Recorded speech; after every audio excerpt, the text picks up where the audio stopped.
الحمد لله رب العالمين والصلاة والسلام على سيد المرسلين وأشهد أن لا إله إلا الله وحده لا شريك له وأشهد أن محمدا عبده ورسوله أما بعد. وعن طارق بن أشيم رضي الله عنه قال: كان الرجل إذا أسلم علمه النبي صلى الله عليه وسلم الصلاة ثم أمره أن يدعو بهؤلاء الكلمات: اللهم اغفر لي وارحمنی واہدنی وعافنی وارزقنی. گرامی قدر سامعین و سامعات، آج کے درس میں انشاءاللہ ہم نبی کریم صلی اللہ علیہ وسلم کی ایک اور دعا آپ کے سامنے رکھیں گے. جیسا کہ دعا کے فضائل و مسائل کا یہ سلسلہ جاری ہے، جس میں ہم امام نووی رحمہ اللہ کی کتاب ریاض الصالحین سے کتاب الدعوات سلسلے وار پڑھ رہے ہیں. یہ طارق ابن اشیم رضی اللہ عنہ کہتے ہیں کہ جب کوئی شخص مسلمان ہوتا تو نبی کریم صلی اللہ علیہ وسلم اسے صلاح کی تعلیم دیتے، صلاۃ کی، نماز کی تعلیم دیتے، کیونکہ اسلام لانے کے بعد پہلا فرض یہی ہے. اسلام قبول کرتا ہے آدمی کلمہ پڑھ کر کے، اشہد ان لا الہ الا اللہ، کہ میں گواہی دیتا ہوں کوئی بھی عبادت کے لائق نہیں ہے سوائے اللہ کے، واشہد ان محمدا عبدہ ورسولہ، اور میں گواہی دیتا ہوں کہ محمد صلی اللہ علیہ وسلم اللہ کے بندے ہیں اور اللہ کے رسول ہیں. یہ گواہی دینے کے بعد، یہ دو گواہیاں دینے کے بعد، کلمہ پڑھ لینے کے بعد کوئی بھی شخص مسلمان ہو جاتا ہے. مسلمان ہوتے ہی پہلا فریضہ ہے صلاۃ کی ادائیگی. اس لیے نبی کریم صلی اللہ علیہ وسلم اسے صلاۃ ادا کرنے کا حکم دیتے تھے اور صلاۃ سکھلاتے تھے، اور آپ کے صحابہ کرام مسلمان ہونے والے کو صلاۃ کی تعلیم دیتے تھے، اور اس کے بعد پھر ان کلمات کے ساتھ دعا کرنے کی تعلیم دیتے تھے. یہ دعائیں سکھاتے تھے. کہتے تھے کہو اللہم اغفر لی، چھوٹے چھوٹے الفاظ کے ساتھ میں بہت بڑے معانی ہیں، بہت بڑے معانی ہیں ان چھوٹے چھوٹے الفاظ میں. اس ایک دعا میں بہت ساری دعائیں آ گئی. پہلی دعا ہو گئی اس کی، پہلا سوال، پہلا طلب، اللہم اغفر لی، یا اللہ میری مغفرت فرما دے، وارحمنی، یا اللہ مجھ پر رحم فرما دے، واہدنی، یا اللہ مجھے ہدایت عطا فرما دے، وعافنی، یا اللہ مجھے عافیت عطا فرما دے، وارزقنی، یا اللہ مجھے رزق عطا فرما دے. یہ صحیح مسلم کی حدیث ہے.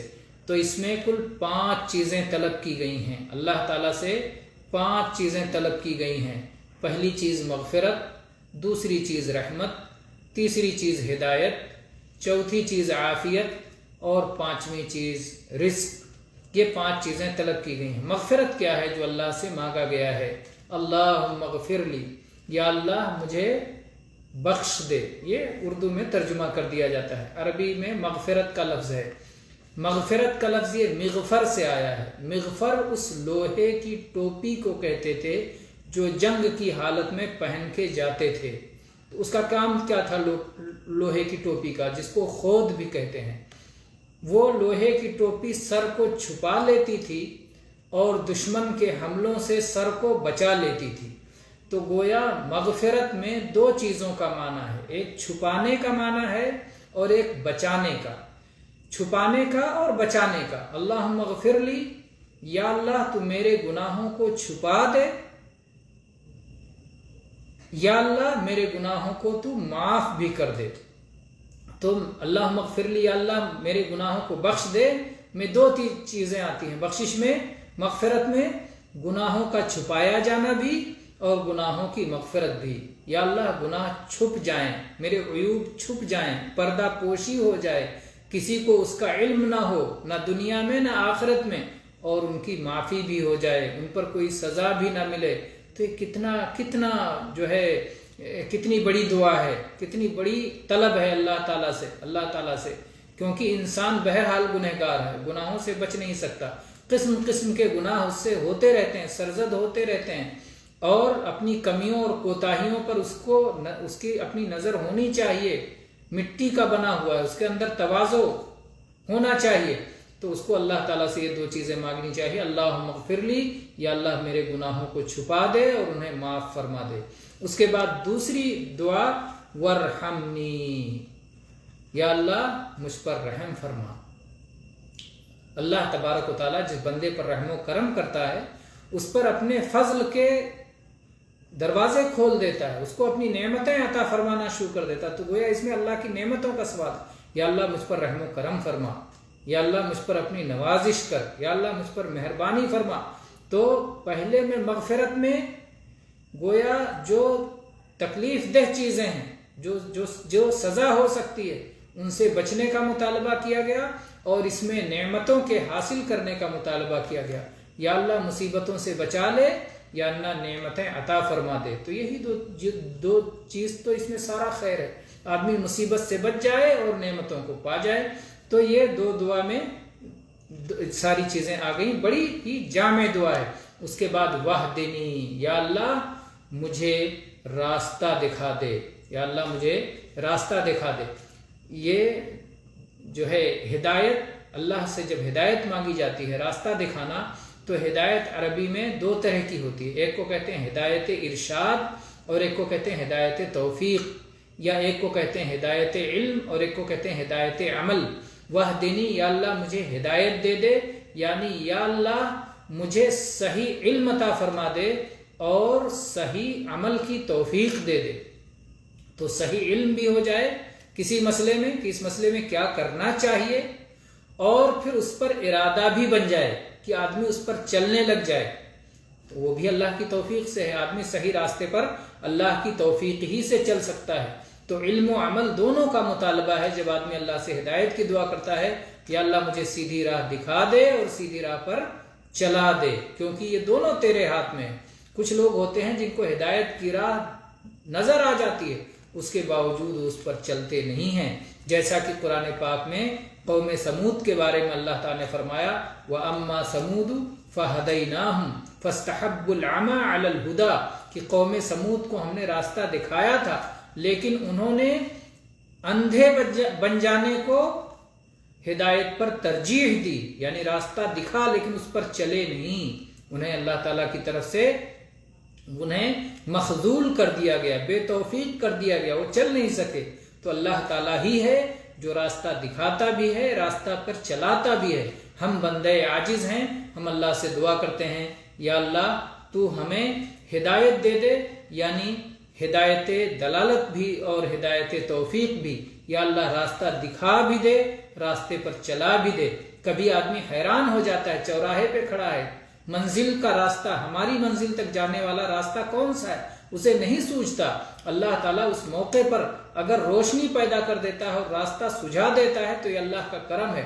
اور راستہ سوجھ جانے کے بعد کبھی کبھی آدمی راستہ جانتا ہے لیکن بہت ساری رکاوٹیں آ جاتی ہیں، شہوات و خواہشات آ جاتے ہیں، کسل مندی اور سستی آ جاتی ہے، وہ ساری چیزوں کو جب اللہ توفیق دیتا ہے تو وہ ساری چیزیں بھی ختم ہو جاتی ہیں۔ تو جب ہم اللہ سے ہدایت کی دعا کرتے ہیں یا اللہ اللہم اہدنی، تو دونوں معنی اس میں ہوتا ہے کہ یا اللہ سیدھی راہ دکھا بھی دے، سیدھی راہ پر چلا بھی دے۔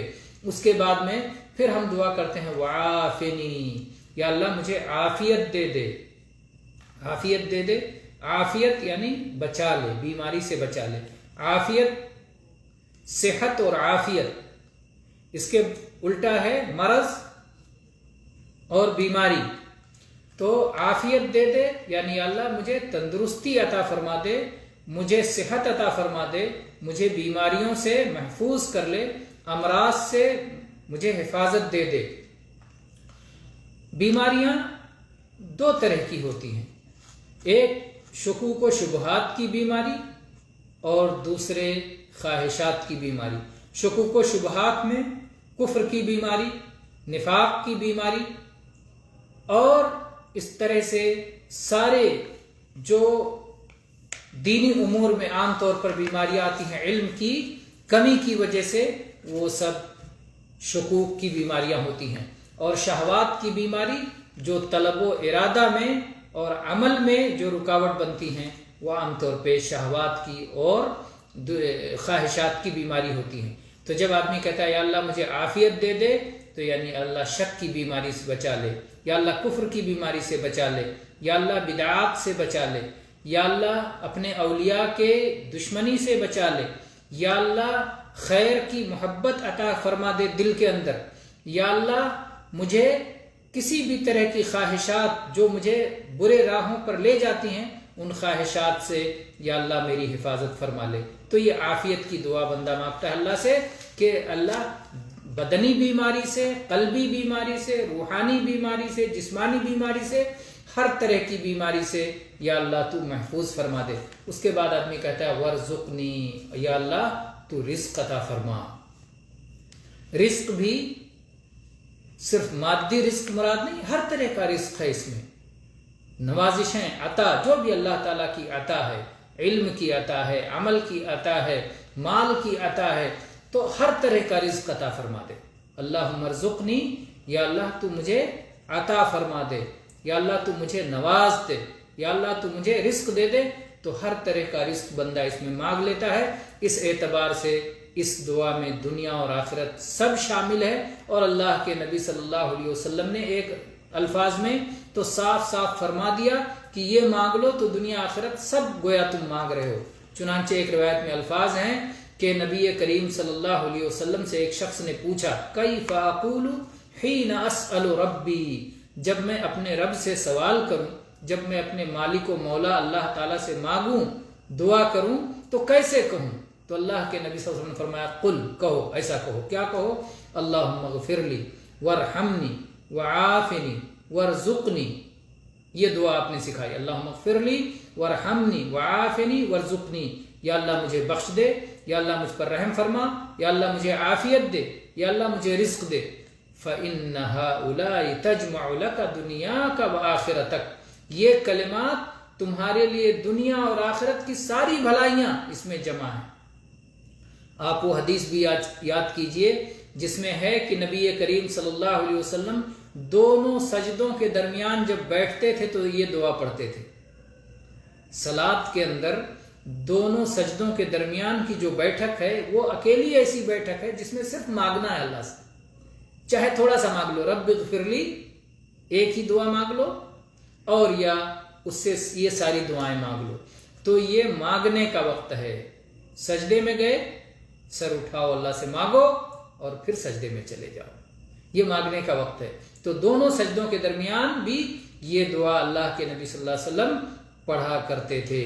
یہ دعا ہمیں دونوں سجدوں کے درمیان بھی پڑھنا چاہیے، اور عام حالات میں بھی یہ دعا زیادہ سے زیادہ پڑھنا چاہیے۔ بڑی جامع دعا ہے، جیسا کہ اس سے پہلے ہم 2 جامع دعائیں ذکر کر چکے ہیں، یہ تیسری جامع دعا ہے۔ پہلی دعا ہم نے ذکر کی تھی ربنا آتنا فی الدنیا حسنۃ وفی الآخرۃ حسنۃ وقنا عذاب النار، یا اللہم آتنا فی الدنیا حسنۃ وفی الآخرۃ حسنۃ وقنا عذاب النار، یہ پہلی دعا تھی۔ دوسری دعا ہم نے جو جامع ذکر کیا آپ کے لیے وہ تھی اللہم انی اسألک الہدی والتقی والعفاف والغنی، یہ دوسری جامع دعا تھی۔ آج کے درس میں یہ تیسری جامع دعا ذکر کی گئی، اللہم اغفر لی وارحمنی واہدنی وعافنی وارزقنی۔ ان دعاؤں کو یاد کرنا چاہیے، اور اپنے بھائیوں کو، اپنے دوستوں کو، اپنی اولاد کو، اپنے جاننے والوں کو ان کو بھی سکھانا چاہیے، تعلیم دینا چاہیے، اور اخلاص سے ان الفاظ کے ساتھ اللہ سے مانگنا چاہیے بکثرت، کیونکہ اللہ تعالیٰ مانگنے سے خوش ہوتا ہے۔ جتنا زیادہ ہم اللہ سے مانگیں گے اللہ کے خزانوں میں کوئی کمی نہیں ہے، اور یہ شکر کا ایک طریقہ ہے اللہ کے حکموں پہ چلنا، اور جب بندہ شکر گزار ہوتا جائے گا تو اللہ کی نوازشیں بڑھتی جائیں گی۔ لئن شکرتم لازیدنکم، اگر تم شکر کرو گے تو ہم تمہیں مزید عطا کریں گے، تو اللہ تعالیٰ عطا کرے گا۔ تو اس لیے یہ دعائیں یاد کیجئے، اور ان کے ذریعے سے اللہ کی عبادت کیجئے، اللہ سے مانگیے بھی اور اللہ کی عبادت بھی کیجئے، اور ان کی نشر و اشاعت بھی کیجئے تاکہ لوگ اپنے رب سے، اپنے مالک سے جڑیں۔